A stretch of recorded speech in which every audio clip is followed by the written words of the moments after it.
All right, thanks. That works.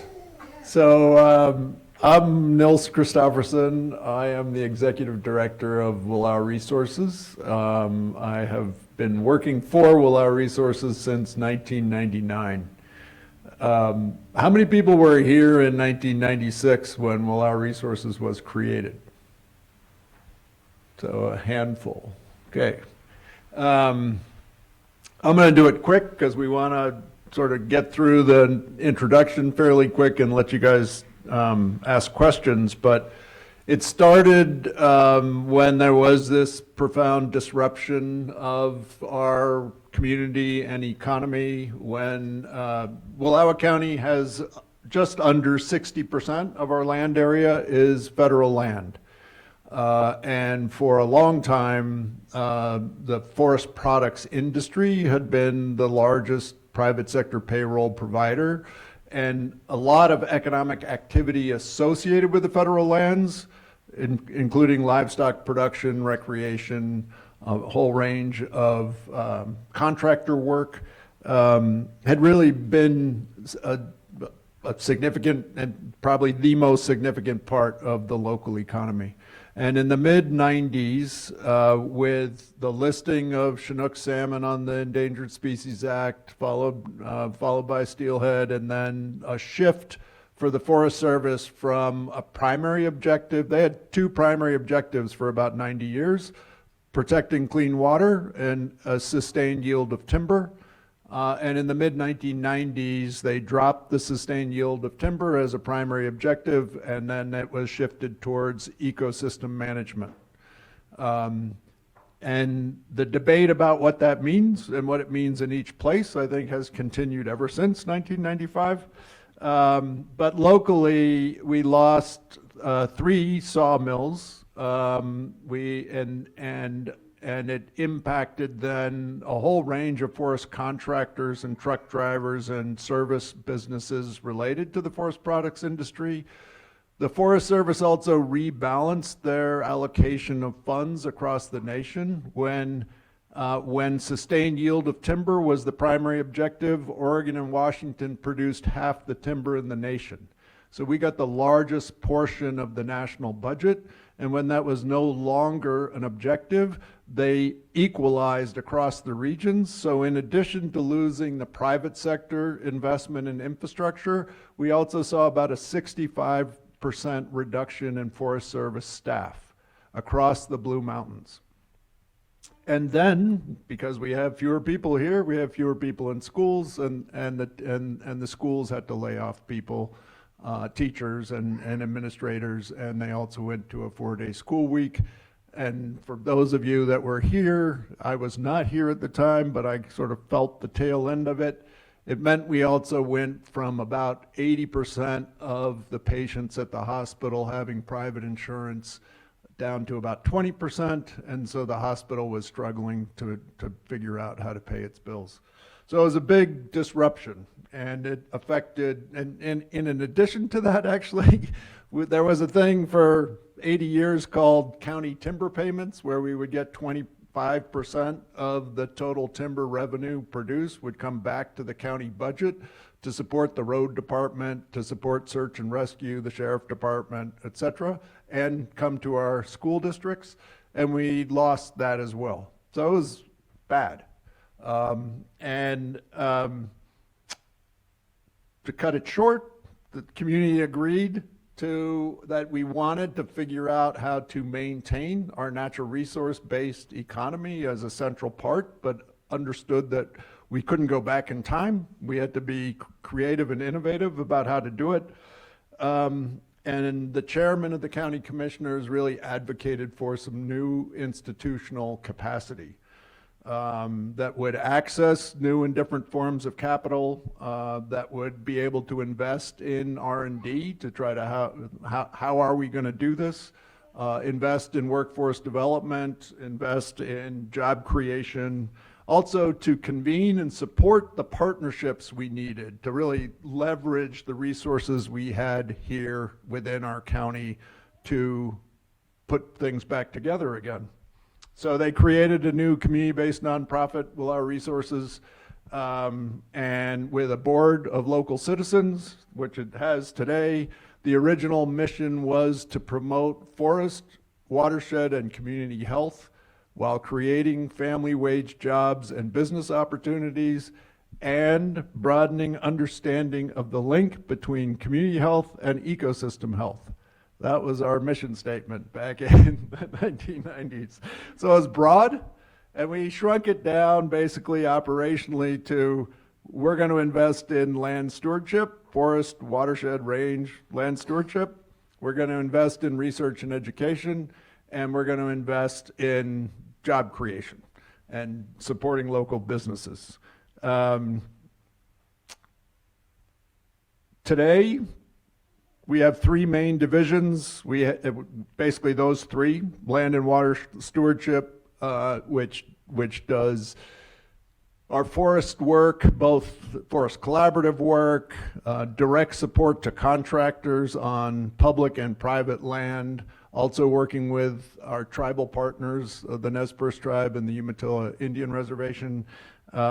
We do education and research from across our public schools. About 24% of all the students in Wallowa County, including homeschool and other private schools, went through our programming last year. And we have partnerships with universities and graduate schools to do field programs, lectures, collaborative research. And more recently, we started a partnership, a joint venture with EOU, called the Rural Engagement and Vitality Center. And that was started because when we looked across, the president of EOU at that time, Tom Insko, and myself, when we looked across, what were some of the key ingredients to rural revitalization? Many of them had an active university partner that was leveraging the capacity, the skills, of the faculty and the students. So we created this new joint venture. And then we have our community and economy division, which does things as simple as keep about 104 U.S. Forest Service campsites open that were destined to be closed because the Forest Service didn't have the funds or staff to do it. A lot of renewable energy work, and then really beginning to look at what are the other areas of value-added processing we can support that contribute to this idea about forest restoration, long-term or regenerative agriculture and ranching, improved food systems. So how can we invest and support those sorts of things? We do have three sort of related entities. So we have a wholly owned subsidiary that was started 2 years ago to support workforce housing. So housing that is affordable to people who earn their wage in Wallowa County. And we're the fiscal sponsors of the Rural Engagement and Vitality Center at EOU. And then we're the fiscal sponsors of a coalition that started about 24 years ago called the Rural Voices for Conservation Coalition, which is a group of communities from Alaska to New Mexico that all are small, isolated, rural places with small populations, but for which the federal lands are a significant part of their landscape and the opportunities or constraints they face in revitalizing their communities. And individually, none of them have the political power to do anything about it. And the hope is that by creating a coalition, we can aggregate our voice and bring some common sense solutions from our communities to federal policy making. Today we have about 20 full-time staff. In the summertime with summer interns and field season staff, it goes up to about 40. And we've reframed what we're trying to do, and we call it advancing the stewardship economy. This is trying to create like a different vision that we can coalesce around, which is that we believe these rural landscapes, the most valuable assets that we have are the land and the people in our community. And and with a particular attention to the people who steward these landscapes. Now, a functioning community needs all the other people. It needs the educators and the healthcare people and the local governance people. But we believe there really needs to be investment in land stewardship as a way to both sustain long-term the prosperity of our communities, but also the contribution that we make to the country as a whole in terms of producing high-quality food, sustainable wood products, renewable energy, while we're providing for and maintaining clean water, fish and wildlife habitat, clean air, carbon sequestration, all the other ecosystem services that are dependent from the ground or from nature, and that in order to sustain that long term, it takes a continuous investment and continuous learning by the people that live in place. That's not something that happens just by creating a protected area. It has to be continuous stewardship and learning, and that's what we're invested in. Thanks. It's a tough act to follow. I'm Maria Weir. I'm the Director of Building Healthy Families. I have been there for 17 years, and I've been the director for the past 12 years. We were established in 1999. There used to be what was called the Commission on Children and Families, and it was identified as a community need to have parent education opportunities. And so back in 1999, we started with 1.5 staff. We have now grown. We just celebrated our 25th anniversary, and we have offices in Wallowa, Union, Baker, and Malheur County. But this is still our hub and our headquarters and where we have the most programs. I think if you pictured a ginormous umbrella, that's what we are. We have 48 different programs that we run in Wallowa County. I will not go through a laundry list of them all, but I will tell you that they fall under 4 umbrellas. So parent education is still at the heart of everything. We have parent classes that are series, that are one time. We do 8 playgroups alone in Wallowa County, parent-child story times. We do music classes. We do a program called Mini Mountaineers where preschoolers and toddlers and parents go out and hike. We do a lot of workshops that help support families that fall under parent ed, like we offer the babysitter safety classes. Our second kind of big domain is positive youth development programming. I have a background, this is my 24th year teaching high school, and specifically alternative ed and behavior classes. And so positive youth development is kind of my passion. So we have a number of programs both inside and outside of the school that helps build leadership skills, social emotional skills, give kid work opportunities. So positive youth development's a big thing. Prevention. So we've really, like Nils was saying, we're realizing that while our mission's broad, we're really trying to build community through all of these programs. And so that was why this was such a good fit. And we want to build community because that's the #1 prevention tool to keep kids from high-risk behaviors. So we have a number of evidence-based prevention curriculums, but we also do things like build bicycle playgrounds and skate parks and host bike rodeos and community events so that we can really get the community together. And then finally, since COVID, there's been a big increase in need for community resources. So we're kind of a resource hub. We have a dry food pantry, a harvest share, which is surplus from the Oregon Food Bank. Those are available to anyone. With the closing of the Wallowa County Health Department about 6 years ago, we took over a bunch of the public health things. So if you need a car seat, you can get it from us. We have certified car seat techs. Even if you're a grandparent, you can get it at cost so that you don't have to drive 70 miles to Walmart to pick up a car seat for 4 days. We have bicycle helmets. We do the life jacket stations. So we've really taken on that community health piece. We also realize there's a big need for hygiene supplies since COVID. So people can come and get laundry detergent, feminine hygiene products, just anything that they might need. We have a clothing closet that's open and available. Like I've said, we've grown immensely because the need has grown across the region. We don't have all these programs in our 3 outlining counties, but we are working to build them. In fact, that's where I'm headed this afternoon.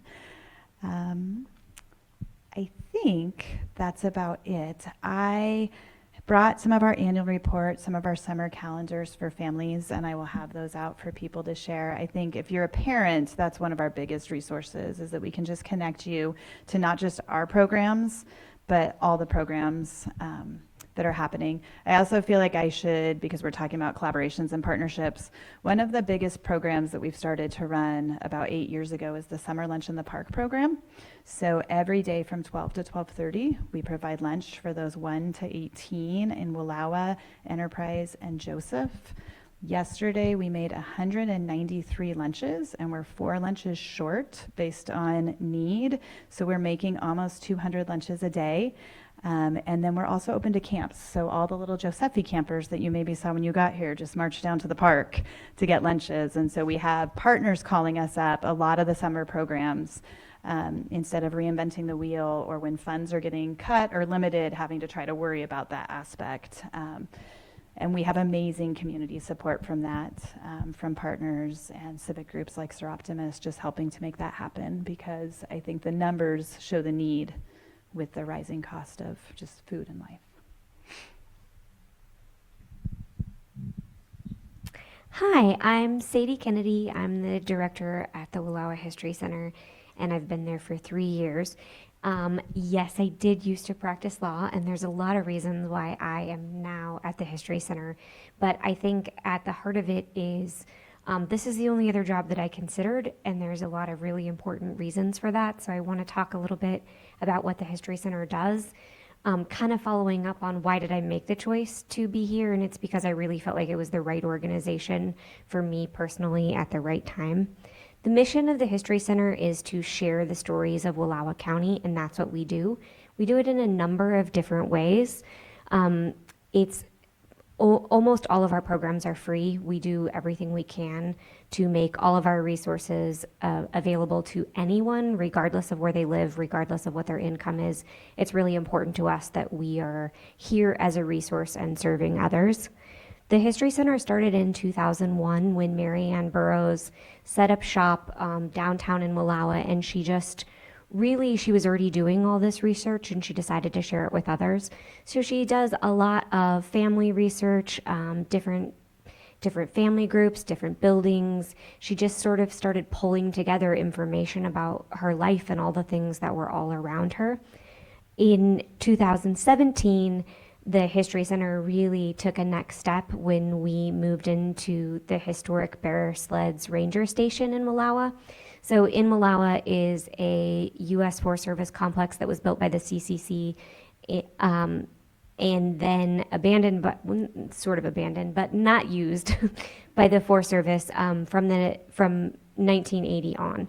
So for all of that time, until 2017, the buildings were sitting there essentially empty, and it wasn't until the History Center moved in through a series of there was a lot that went into how that happened, but we took over in 2017, and so the immediate need really became updating our space, making our buildings safe, preserving the history that was there.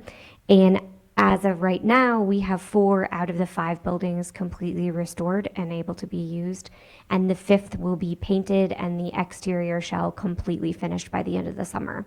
So we're really at a jumping off point in terms of our organizational ability to move past the physical restoration of our space and really dive into sharing the stories and a lot of the other things that we do.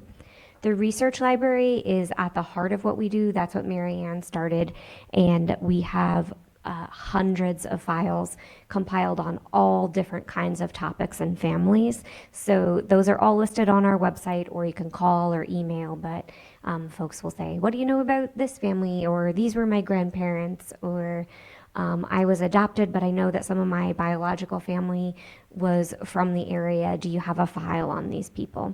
And so we have files that contain all kinds of information, newspaper clippings, burial records, family genealogies. There's really everything you can imagine that happened in this county. There may be a file on it, and we have all kinds of information about that. We're open Thursday, Friday, and Saturday from 10 to 2, but also by appointment. So anyone can reach out to us at any time, and we're happy to set up a time that they can come in and take a look at what we have. We also have a lot of historic books and do a lot of support for local historians and researchers in the area. So people who write books about history, we most likely have those books on our shelves available for people to access. And also some that are still in print and being sold, we can be an outlet to help make sure people can get a hold of the books that people are selling. The sorts of people that we help really range. It's not just those in Wallowa, but it's people all over the world. And it's not always in person. A lot of the questions that we get coming in, we get through email or over Facebook. So we're helping people on a very local level, just, people who are right next door, but also around the world who have connections to Wallowa County. It's really interesting to hear people talk about what their connections are to Wallowa County, and I don't think I've ever had anyone that didn't have some reason why Wallowa County was a special place to them, and that is really at the heart of what we're doing. Another one of our big programs is the Wallowa Quarterly. So I brought some copies if anyone wants to take a look at it. That is our only program that has a cost associated with it, and it's just because we have to make the magazines and sell them out or send them out. So it's $20 a year, and you get four of the quarterlies. So if that's something you're interested in, I have that with me, and I'm happy to chat with you afterwards if that's something you are interested in. We also are just kicking off our interpretive center. So I mentioned that we've been restoring our buildings, and we just finished the interior renovations of our warehouse. And so it is now open as an interpretive center. The vision for this space is that anyone can stop in and spend a few minutes and learn something about how people have interacted with natural resources in making a living and found ways to live here in this area from the Wallowa Band Nez Perce through time. So we are kicking off a new project, and we will be commissioning pieces of artwork that tell many of those stories. So we're working with a lot of local artists and finding ways to make a visual representation about stories and things that we know happen that we might not have photographs of. That will be complemented with a lot of the photographs and materials that we have in our collection, but we're putting it together in a new way so that people will be able to experience that. There's also in the kind of the middle of the interpretive center is a map that we just recently finished. It's a 5.5-foot topographic map that shows many place names throughout Wallowa County. So we included traditional Wallowa Band labels, historic communities that are no longer here, but towns that we know were there, as well as the labels that we're all familiar with right now. So that's really exciting, and it's there in our center and ready for people to come take a look at. We also have a temporary exhibit, so there's the long-term exhibit that will be there, how people have made a living in Wallowa County, as well as rotating exhibits. And what we have up right now is a Gene Hayes exhibit. So Gene Hayes is a really well-known and well-loved local artist, and we have a whole bunch of his paintings hanging up. It's a really great representation of the style of his work, and so that is up and available for anybody to stop by and take a look at right now. Another one of the big things that we do are presentations and events, and like our topics, these range very widely depending on what our historians are working on, what questions people have, and what they're interested in. So we've done some really great cemetery tours at local and historic cemeteries, talking about some of the people who have lived there. We did a presentation about Lower Valley, which was at one time a really thriving community that we don't necessarily think about as being a community in that sense now. We've done presentations about specific people, about the Nez Perce, about Chief Joseph's traditional gravesite prior to it being relocated to the lake. And then we had our most upcoming presentation on June 28th at 2 o'clock. We'll have a presentation about the town of Evans. So everyone is welcome. It should be a really great presentation about a really interesting community that, again, we don't really think about that as a town now. You just kind of drive by, but there's a lot of great history there, and we're excited to share that. We also have a pretty extensive digital presence. We do a lot on our social media, sharing photographs about Wallowa County. A lot of times other people will share things with us. And we've recently made a lot of progress sharing our digital collection through a partnership with Northwest Digital Heritage. So we have a huge number of photographs along with extensive captions and context that is now up and available for anyone to take a look at. So that's a little bit about what we do. It's really wide ranging and really flexible depending on what people are interested in. We have a couple things upcoming. We'll be publishing a new book based on the Finley memoirs, so a really significant historical resource that we will be publishing and putting out in a new way available to people. And we'll also be undertaking the restoration of the remaining building on our compound, which is the residence. It had extensive water damage, and so it's been a really big project for an organization of our small size to take on, but we are just getting ready to take that on, and it'll be really exciting to bring that space back to life. It's was once a beautiful home, and so we're excited about rebuilding that and letting it shine kind of as the symbol of the compound as it once was. So I've been thinking a lot, both in preparation for this panel, but just in general, about why the History Center matters, why this is important, and why it's something that we're hoping other people will continue to support. And it goes beyond just preserving these interesting and beautiful buildings that are located in a really important place in Wallowa. So that's part of it, is this physical restoration, but it's also much more about connecting people to who we are as a community, remembering who we are as a community, sharing what this looks like, and the way that we help people. Sometimes it's, in big splashy ways that you might notice, but much more often it's a one-on-one interaction with someone who's looking for something particular, and they're usually looking for something particularly that's meaningful to them. And so it's really important to us to continue to be able to offer those services and just kind of help brighten someone's day by finding something that they've been wondering about or they've been looking for a long time. There's a couple of things just that I would like to put out that we are always looking for, which I think is probably true of all of our organizations. We're really looking for volunteers. And so if you have a passion for history or it's something that you're interested in learning more about, you don't have to know anything. You just have to have a willingness to learn and an interest. Then I would love to chat more about ways that you can get involved, because we're really looking for people to continue to help us do this work. I think that's what I have for today. Nice. Mary Hawkins, and I started with the Joseph Branch Trail Consortium just in April.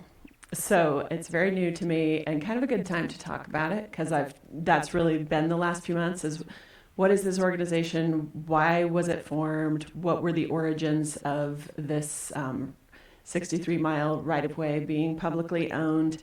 And why is it important that we have accessible pathways and these open kind of green spaces for local residents to be able to connect together outside? So I would bookend on what Neil said in 1996, when Boise Cascade shut the mill down in Joseph. That was the largest freight customer on Idaho Northern Pacific's branch line that runs from Elgin to Joseph.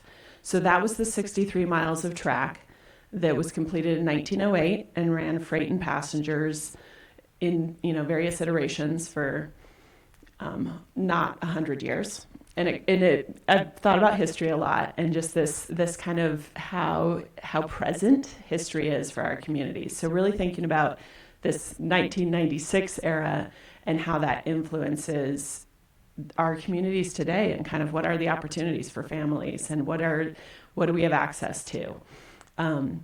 So the freight became no longer viable. Idaho Northern Pacific filed to terminate that line. And there were about 5 years there, a lot of back and forth. Wallowa County was really stepping up. Oregon Parks Department, there was from the get-go, let's look at this corridor for recreation. And there are transportation goals, state and federal both, that say you don't abandon a right-of-way corridor until you consider it for recreation. So a lot of petitions back and forth, where Idaho Northern Pacific was saying, we want to rip up the lines and sell them, we're done here. Surface Transportation Board federally was saying, good to go. So a lot of ways that the local community and the state delayed that process, really not wanting to let go of the possibility of rail transport on that corridor, and not wanting to let go of a 63-mile publicly owned right-of-way. So by 2002, Wallowa and Union County formed an intergovernmental agreement that created WURA, the Wallowa Union Railroad Authority, which to date is the intergovernmental entity that owns and operates that 63-mile corridor. And I think my ask would be is just keep your ears open. It's time for them to do some visioning and think about what serves Wallowa and Union County as far as owning and operating if it's a railroad. Preserving those railroad tracks has been just incredibly important to lots of people for the duration of it, but they kind of live on a little bit of tax credit, a little bit of revenue from the nonprofit organization that runs the excursion train out of Elgin, a little bit of revenue from the rail riders business that the Minum store operates out of there down to Rondowa and out of Joseph. So just a little bit of revenue coming through on the tracks. And just this morning, as I was buying fuel in Wallowa and came across if you think of where the Coleman gas station is and Dollar General, the tracks cross 82 right there, and the 1.5, servicemen who operate the entire WURA obligation to keep those tracks viable. We're out there weed eating and spraying weeds at the intersection there. But even these two guys in their rail truck are just what the assistant said to me was, when Idaho Northern Pacific was running this, they had it broken into 5 sections with 5 guys on each crew. So there were 25 men doing the work that the 1.5 are trying to do. So needless to say, the tracks, you couldn't run a locomotive today to Wallowa, and for quite some time up the line from there. So I guess what this is to say, here's my exploration of Joseph Ranch Trail Consortium, where the vision is to create 63 miles of trail with rail in this corridor. And almost immediately I realized, if it's going to be trail with rail, what about this rail?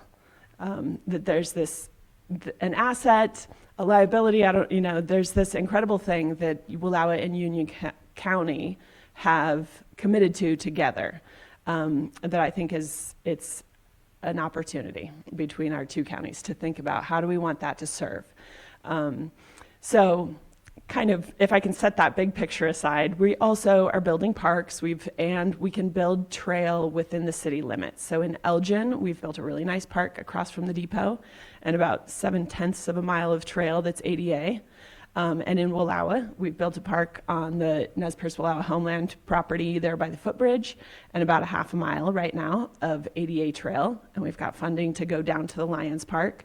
So the strategy is to build small sections of trail that show that this is going to be great for residents to be able to have these right in town, very accessible, graded trails that are not, at high elevation or rugged or out of service, and the things that make, although we have a lot of public access, it's not all accessible if you're other abled or don't have a car or a number of things. So really envisioning the community asset that becomes these trails that are accessible from the towns.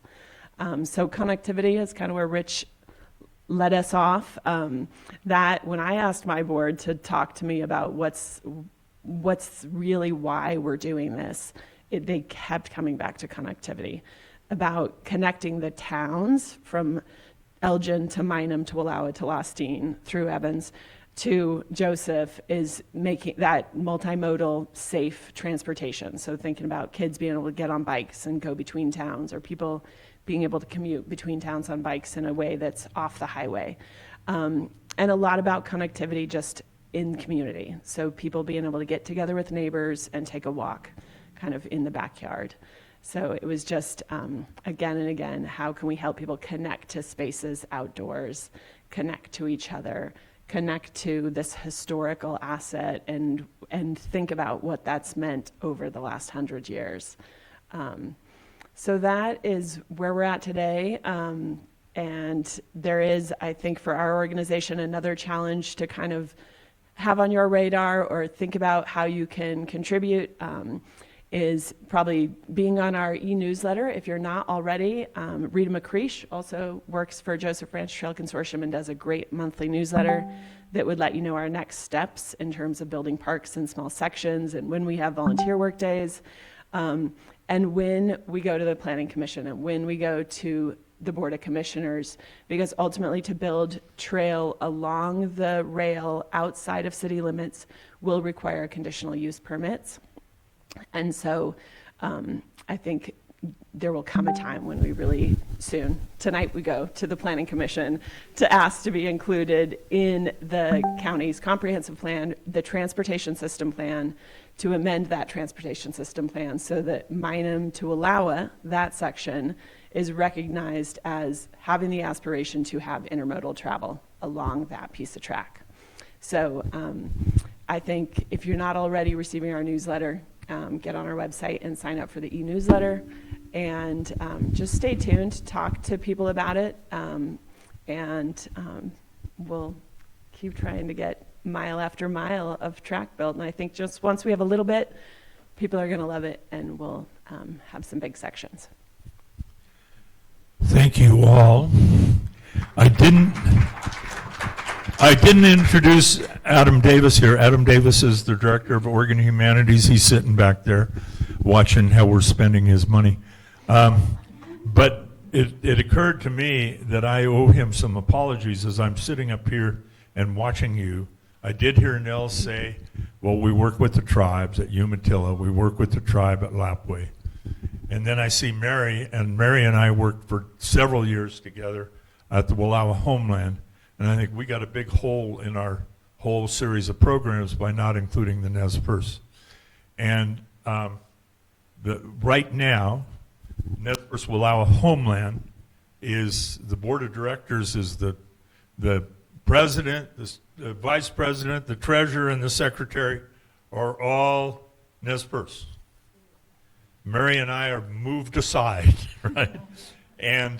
But right now, David Weaver of the History Center, who knows more about this country than anybody I know, has walked it all, working with fire, and has looked at the history of everything. He can quote newspapers from 100 years ago, from memory. And David and I have worked together with a few other people, and we're concocting field trips. And so this year, during the powwow, during Tamcalix, we're going to do a field trip for elders, for Nez Perce elders who come in. So the Wallowa History Center, I don't know if we'll take them on a train or what, but at any rate, we're going to go to the Carlson property, probably. But we're now working with those, with Bobby Connor. Bobby, I got an email from her today. She said, work with me, don't bother our staff.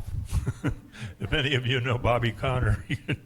Anyway, so we're doing that. And I think, we had a Nez Perce art show here. Let me tell you, 50 years ago, we couldn't have had it. 20 years ago, we couldn't have had 6 Nez Perce artists here for an opening selling their art. So that's it's now a big part of our community. And the History Center they're especially interested in that, the interface, the first meetings and the first times of that, meetings of whites and Indians. And Nels, I know, has been, the Wallowa Resources is trying to involve the Native perspective on land use here. So they're part of it, Adam. I just blew it, okay? Now, have we got any questions or comments out there? You don't need to hear from me. Come on, don't be bashful. Yeah, Barney. For Niles, 3 questions. What is your interface and relationship with Wallowa Land Trust? Question 2 is, several years ago there was an effort to put in micro Micro hydro. Yeah, what's happened with that? Okay. And how does Wallowa or Wallowa Resources interface with the dam and what's going on with the dam? Okay. So, you know, it's interesting because as we were, I don't remember what year Wallowa Land Trust got started, but the board had been talking about the fact that it could be helpful to have an entity in Wallowa County that would support conservation easements and other functions that the land trust offers. And we had actually been talking about, like, should that be part of what we try to do? And then we heard that other people in the community had come together to form the land trust. We're very, and particularly at that time, we're very engaged in designing and supporting the technical assistance, financial assistance, and the contractors to do on-the-ground work, to do restoration and stewardship work, and then the education of the next generation that can be our land stewards. We see it, but underneath that, we recognize that a key challenge in most of our rural communities is pressure on land ownership, land use, and the potential conversion of land. So we see tremendous need for a land trust to provide the tools and strategies that it can make available to landowners, and many landowners have engaged in conservation easements with the land trust. We supported that through various federal agreements. So several landowners needed access to easement money, and there was a TNC Land Trust Wallowa Resources application for NRCS funding that had to be partners. It was called the Regional Conservation Partnership Program, RCPP, that provided a lot of money to that then the Land Trust and TNC executed on the easements. And then we partnered with the Land Trust, as you probably know, and the county and OPRD on the acquisition of the East Moraine Community Forest. And we sit together with the Land Trust on the executive committee that helps to manage that on behalf of the county that owns title to that land. So there are definitely opportunities where we work together, but there's also a lot of space where we're just doing different things. Microhydro has so much potential in this county, but because of the aging infrastructure, the grid infrastructure, and challenges of working with Pacific Power under the current rules around plugging renewable energy systems into the grid, we've kind of hit a barrier. So we did many projects, but most of the remaining projects would be on a pipeline that have multiple potential owners of that pipeline infrastructure and would benefit from the power generation. And the net metering rules in Oregon don't really allow for that. They want to replace the power within a single meter at a single home or a single pump or a single business. And we haven't quite got through the system to support like a jointly owned pipeline.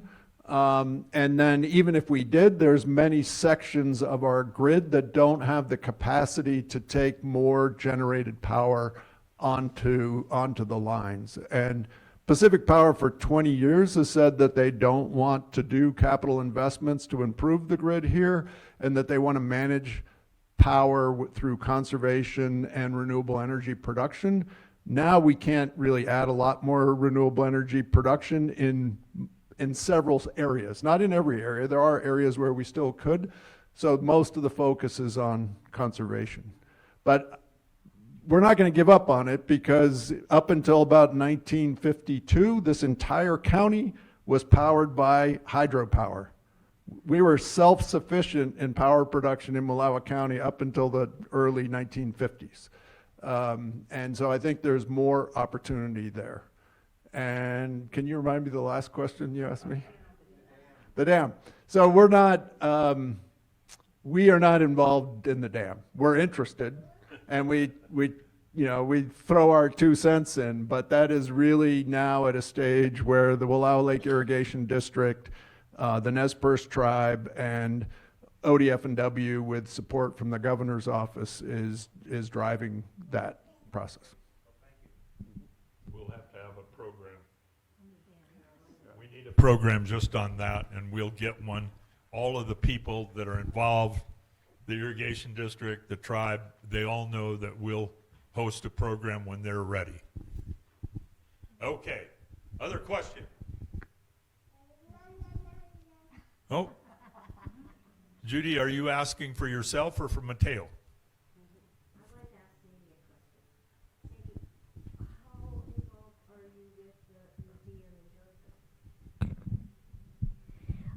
So the question is, how involved is the Wallowa History Center with the Wallowa County Museum?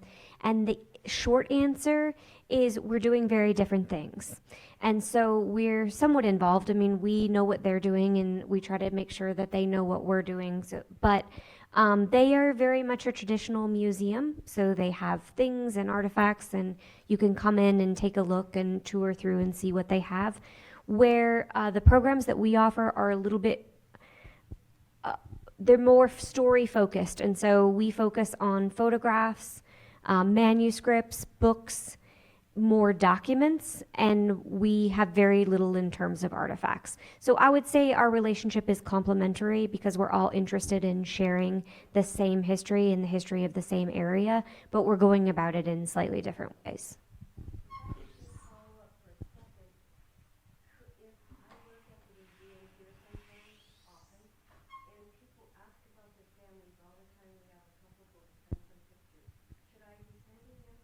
Absolutely. And actually a lot of them do come and seek us out because, like I said, it's just kind of a different process.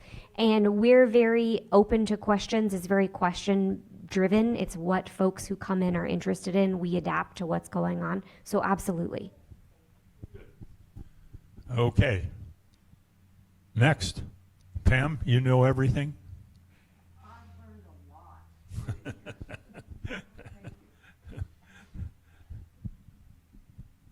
So, do you have questions of each other up here? Huh?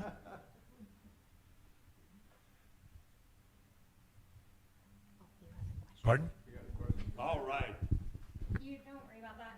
I was just wondering, I guess, giving an opportunity for each of you. I know you were talking about the planning commission meetings this evening that people are, like, what call to actions do you have, and whether it's an event or calling for volunteers, just like going through the line, giving you each an opportunity to kind of give that call to action.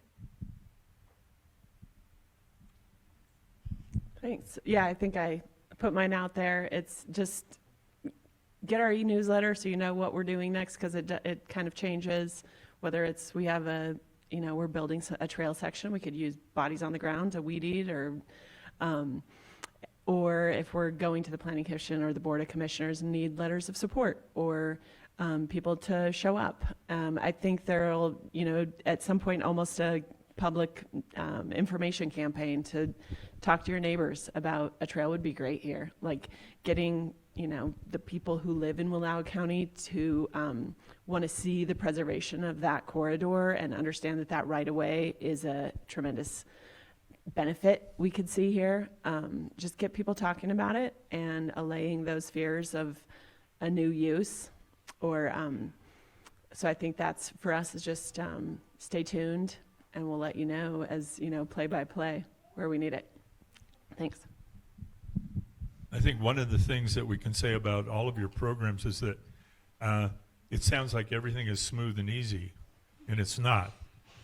The rails and trails, there were some landowners who were very, very vehemently opposed to doing anything with those. And actually at the beginning, the railroad wanted to tear up the rails and sell them. So this has been quite a journey. And I think that, all of you have stories about the difficulties in getting going. Sadie, you also didn't mention there's the CCCs had significant presence in Wallowa County, and they built the facility that she's in down there. They also there was an all-Indian CCC camp at Wallowa Lake that built the stone wall around there. And there were 5 all-Indian CCC camps in Oregon during the Depression. So that, there are bigger stories around everything. And there are also stories of some kinds of, the moraine business was not easy, Nils, right? Huh? How many partners ended up with, or you at Temlecan, the state park there? How many? Well, we'll let Sadie finish the call to action. Oh, okay. Yeah. Yeah, so for the History Center, we're a very small group of people doing a huge amount of work. And the number of people who are participating actively is really very small. They're a tremendously talented and brilliant group of people, but we really could use some more people involved. Just the range of projects that we have going on, I would love to have some more people on board who are interested in participating. My favorite story about that is Mary Ann Burroughs following, after people did their estate sales, she'd follow it and go to the dump when they dumped everything out and pick up all the letters. And she was one of the stalwarts there. Go ahead, Maria. Thank you. We have any kind of volunteer opportunity you could imagine, whether it's reading with a little kid, to cutting things out if you don't like little children, to serving on our board. There's also a number of different tangible donations people can make. We would always take individually wrapped snack items that are not expired. So I can't tell you, between our 8 story times, well, across the county, across the 4-county region, we have 37 parent-child story times each week, and we're going through Costco snacks like one could never imagine. So any kind of, snacks or anything like that. Books, we gave about 14,000 books to kids 0 to 6 last year across the region, so new or extremely gently used books. We also have a diaper bank that gets accessed about 15 to 20 times a week here in Wallowa County.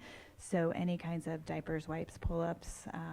The tangible needs are just easy, but huge here in the county.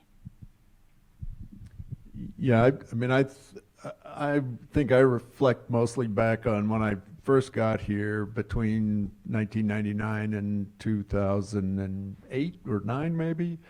I think it seemed like every single summer the county or some group of citizens led some visioning session for this county. And it, in terms of what we were talking about, community conversations, community building, connecting, it was amazing. And it continued to reaffirm this idea that this county wanted to maintain its custom and culture of an agrarian or natural resource-based community and its connection to the land.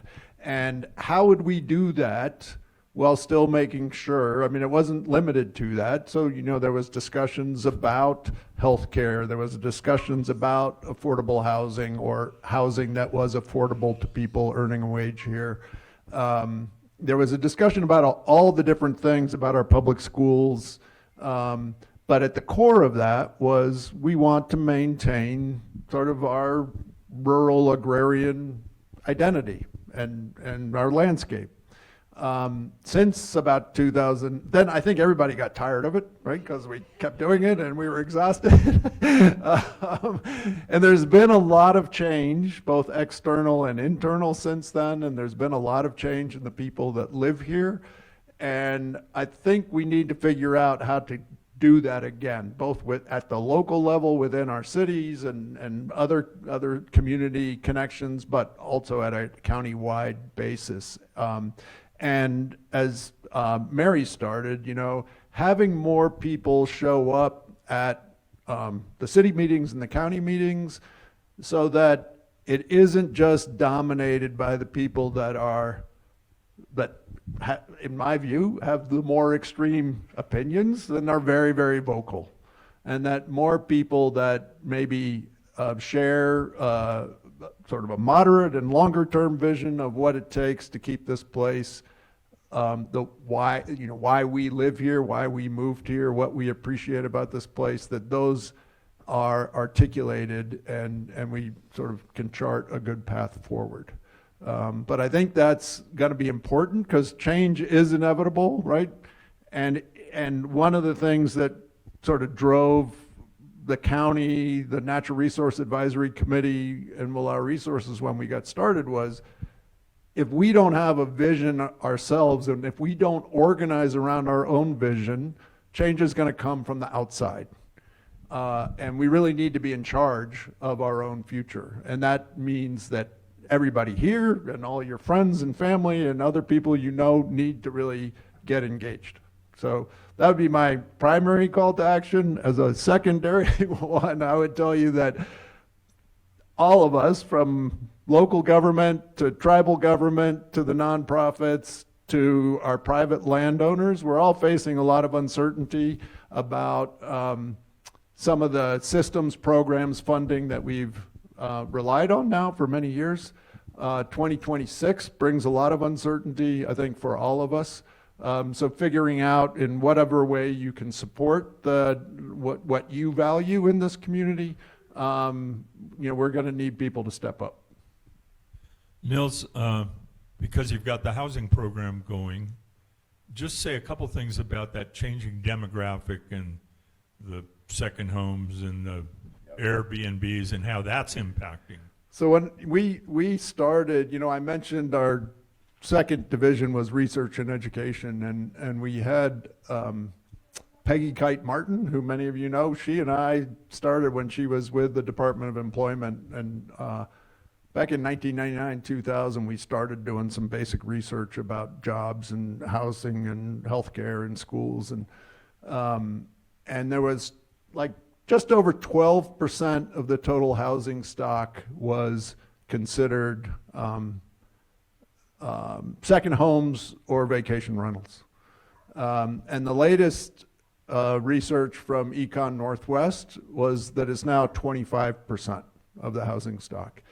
And they also presented that housing price appreciation, and this is true for most of the country. I mean, I think it's pretty extreme here, and in most of these rural recreation communities, as we're deemed, in 10 years, we've seen home prices in average appreciate 178%, and wages have gone up 28%. So the housing cost burden, or the inaccessibility of housing, is very, very challenging here.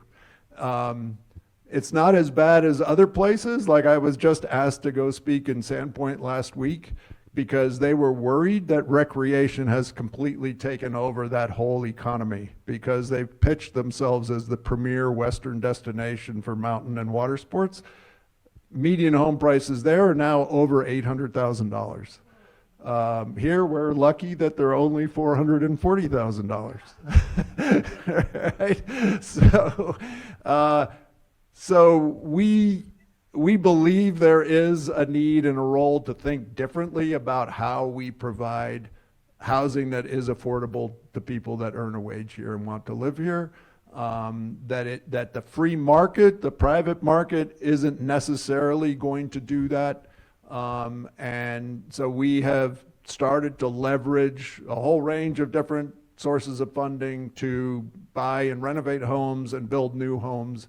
We actually have our very first sale to somebody in the healthcare sector with 2 kids, and this will be that person's very first home. We're renting another home to a young woman who works for a business based in Wallowa, and hoping to sell our third home. And then we have 26 people that rent apartments from us in the EM&M building. And for people that know that, Ralph Swinehart kept it as an affordable housing unit. It is the last apartment building in Wallowa County that wasn't converted to vacation rentals or subsidized public housing.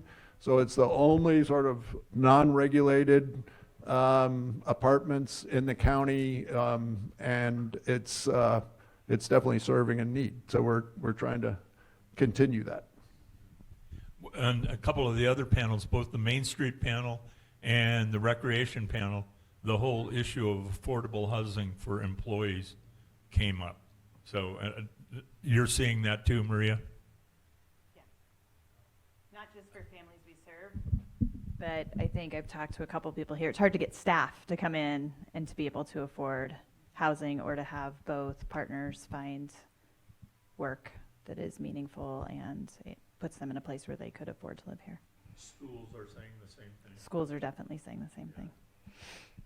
What do you see in the demographics of your clientele, the kids and the families you work with? See changes? I think it's becoming more universal that, 15 years ago, our services were a little more stigmatized, which we've worked hard to reduce. But I think more of a universal population is accessing not just our education opportunities and our parent-child and our community opportunities, but also some of our opportunities that maybe they didn't have to access before or they felt were like for other families before that are not necessarily there. I think the biggest change has been, and this is a whole nother conversation, I won't open it up, just to mention like the social, emotional, and the mental health kind of crisis in our kiddos that we're working with has just exploded in the last 5 or 6 years. I see that we've gone over. I'm sorry, I kept us over, but I'm glad we got those last comments. I think they were really important and they kind of resonated throughout. One last question from anybody, and then we can stick around. There's more coffee and treats over there, and you can go tell Adam what you think about everybody. And thank you all for coming and doing your shtick. Like it.